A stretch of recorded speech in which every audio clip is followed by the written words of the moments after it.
পরদিনা রাতি আমার এতে ফরেস্টে খেদি আনলাক বাবু হাতি বাবু আনি এফালে সোমাই গেল ইয়াতে গুচি গেল যাওয়াতে তাতে মনে মনে চুপি আছে বাবুগিলা পিছত 12টা বজাত ওলাই ঘর দুয়ার একদম 4টা ঘর ভাঙলাক এতে আমার ভাঙছে আমার লগর ঘর 4টা ভাঙি দিলাক পিছত এতিয়া আজি সার আইছে আমার বিজিত সার আহি কিনে অলপ সহায় করলাক তেল MCL বিজিত সার আহি তেল ডালি চাউল দিয়ে অলপ সহায় করে গেলাক এতিয়া ঘর ভাঙছি নেপালি 2 ঘর আমার বাঙালি 2 ঘর ডেকে বসি বিনয়পুর মোর বিজিত সার আইছে মোর ঘর তাৰপিছত এই গণেশ বাবা আহি কিনে মোৰ ঘৰ চৰ ভাঙি দিছে চুৰমাৰ কৰি দিছে তাৰপিছত বিজিত সাৰ আহি কিনে অলপ সহায় কৰি দিছে অঞ্চলত তাৰমানে 4টা ঘৰ ভাঙি দিছে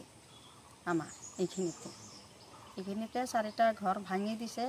এতিয়া আৰু কিবা কিবি অলপ সহায় কৰি দিছে বিজিত সাৰ এইখিনি তাৰ নাহে জানি এইটো আৰু বিজিত সাৰ জানি অলপ আলোচনা কৰি জানি দেয় জানি ইফালে নাহে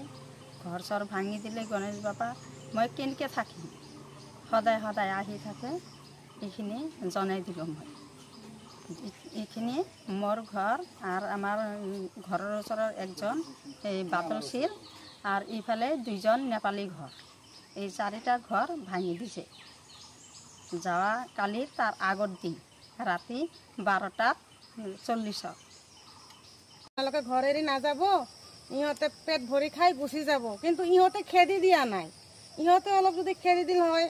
অলপ ভাল হল হয় ইমান ক্ষতি নহল হয় এইবাৰ কি কৰিছে ফৰেষ্টৰ দেখা পাইছে ইফালে সোমাৱা ইহঁতে ৰাস্তাৰ পৰাই গুচি গ'ল কিন্তু ইহঁতে যদি অলপ আগবাঢ়ি আহি চালে তেনে এনেকুৱা ক্ষতি নহল হয় মানে আমাৰতো বেছিকৈ হৈছে এই তামোল বাগান এনেকুৱা হেৰি কৰিছে আমাৰ ঘৰ দুৱাৰ এই ভাঙি চুৰমাৰ পাকঘৰতো সোমাইছে এনেকুৱা হেৰি কৰিছে আমি মানে এই ৰাতি এই খেৰকি দি আমি ওলাইছোঁ সিহঁতৰ না আমাৰো ভাগ্য ভাল খেৰকিত গিৰিল নাছিল নাথাকাৰ কাৰণে আমি তাৰমানে ওলাব পাৰিছোঁ যদি গিৰিল থাকিল হয় কিজানি আমাৰ নচিব কি আছিল ক'ব নোৱাৰোঁ 9জন মানুহ আমি আছিলোঁ বাচ্চা এটাক লৈ এনেকুৱা কৰি আমি পলালোঁ তাৰমানে